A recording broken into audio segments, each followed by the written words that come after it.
Finances et du Budget qui n'est pas là, Madame la secrétaire d'État auprès du Premier ministre, chargée des relations avec les institutions, porte-parole du gouvernement, Mesdames et Messieurs les honorables députés, je voudrais vous remercier tout d'abord pour vos prières et encouragements et de l'attention particulière que vous avez portée à notre personne et à notre département. Je profite également de l'occasion pour remercier Monsieur le Président de la République, son Excellence Monsieur Bassirou Diomaye Diakhar Faye, pour sa confiance, ainsi que le Premier ministre Ousmane Sonko. Plusieurs questions ont été agitées et je salue la maturité démocratique de notre pays, parce que vous verrez peut-être sous d'autres cieux des démocraties qui se disent majeures et qui n'ont pas ce niveau de débat.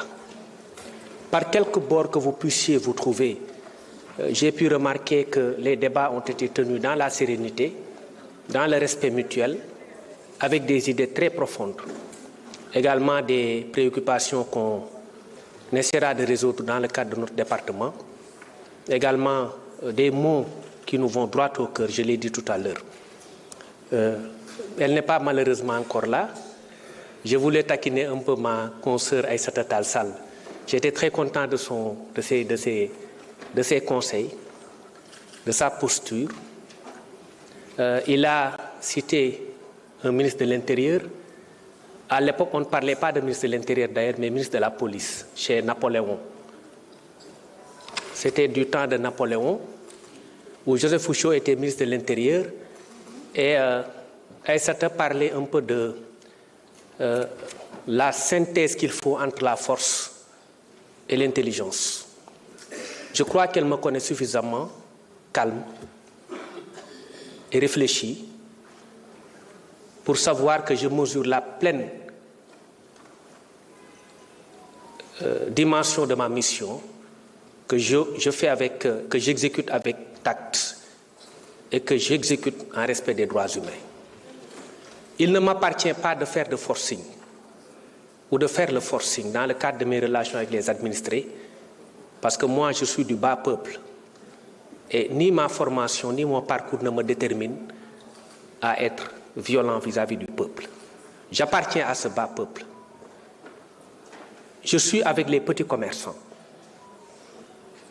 Le Premier ministre l'a dit récemment, ils auront notre soutien.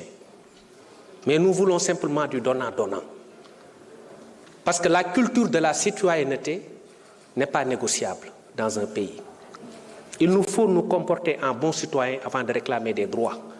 Quand on réclame des droits à un État, il faut se comporter en bon citoyen. C'est du donnant-donnant. Ce que le Premier ministre Ousmane Sonko a appelé le don de soi pour la patrie, depuis son livre Solutions de 2016, je crois. Et le don de soi, c'est le fait, par exemple, pour une personne de ne pas avoir ou d'avoir du scrupule à jeter quelque chose dans la rue, en se disant que cette rue-là, cette ruelle ou ce trottoir m'appartient. Et c'est à moi de faire en sorte que mon pays soit respecté et que mon pays soit digne. Le don de soi, c'est la contribution volontaire de chaque Sénégalais pour la patrie.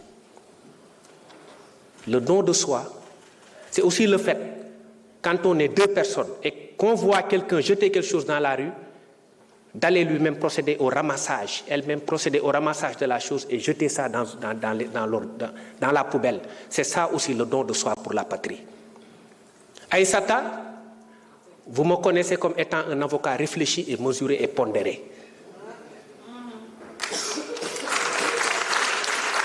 Ce que je fais, je le fais en étant à cheval sur les textes. Parce que moi, je suis un droit de l'homiste aussi. Quand on parle aujourd'hui de franchise universitaire, la question des franchises universitaires, Aïssata, est une question qui est réglée par les textes. L'intervention des forces de police au sein de l'espace universitaire est régie par la loi 94-79 du 24 novembre 1994 sur les franchises universitaires. Je pense que vous connaissez le texte mieux que moi. Et ce texte permet au recteur de procéder à des réquisitions, Mais qu'est-ce qu'on peut faire, nous, en tant que ministre de l'Intérieur, ou en tant que policier, ou force de défense et de sécurité, ou même en tant que gendarme? Si on n'exécute pas ces réquisitions, on sera en faute. Et ça, vous le savez. Vous êtes une brillante avocate. Et vous en avez formé plus d'eux. Vous connaissez le contenu de la loi. Vous savez parfaitement que l'autorité ne peut pas ne pas se soumettre à la réquisition du recteur qui a des pouvoirs propres qu'il détient du fait de cette même loi du 24 novembre 1994 sur les franchises universitaires et qui ne nous laisse pas de choix. Parce que l'université aussi n'est pas une zone de non-droit.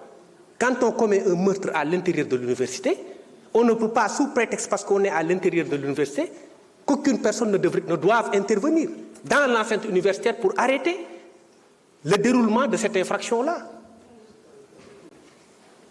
Attention, parce qu'il y a des choses qu'on peut sortir ici, mais qui peuvent demain se retourner contre nous. Parce qu'il faut qu'on reste à cheval sur les textes. Quand on est dans le confort ou sur le confort des textes, on est à l'aise dans ce qu'on fait. Parce que c'est la loi qui nous protège tous. Elle est de portée générale et impersonnelle. Tant qu'on est à cheval sur les textes, on est à l'aise de défendre nos positions. Maintenant, dans l'application, on peut voir comment gérer la situation.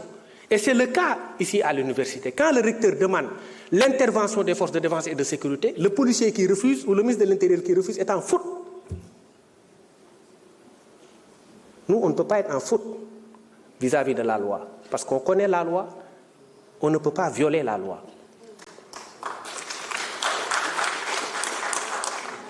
Il y a eu des incidents qui ont eu lieu. Le recteur a demandé à ce que, par réquisition, qu'on intervienne à l'intérieur de l'université. Et nous avons exécuté ces réquisitions-là.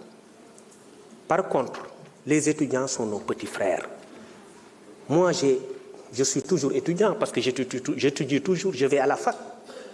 Moi, je suis un éternel étudiant. Et j'épouse tout le temps la cause des étudiants. Et j'ai même programmé une visite dans le campus universitaire pour aider à nettoyer le campus. Et là, je félicite l'ancien directeur du cours qui a fait un excellent travail dans le cadre du cadre de vie à l'intérieur de l'université. Je vous l'ai dit la fois dernière en commission, mais vous étiez absent. Parce que c'est de cela qu'on a besoin.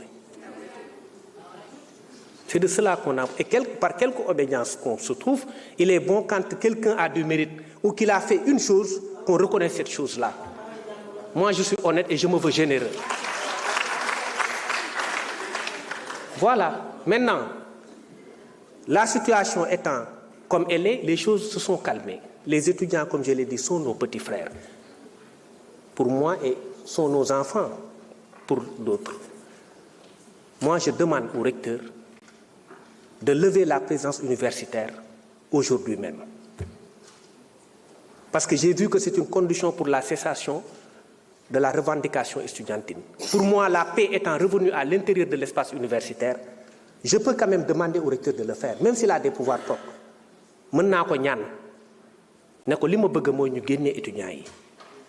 Et d'ailleurs,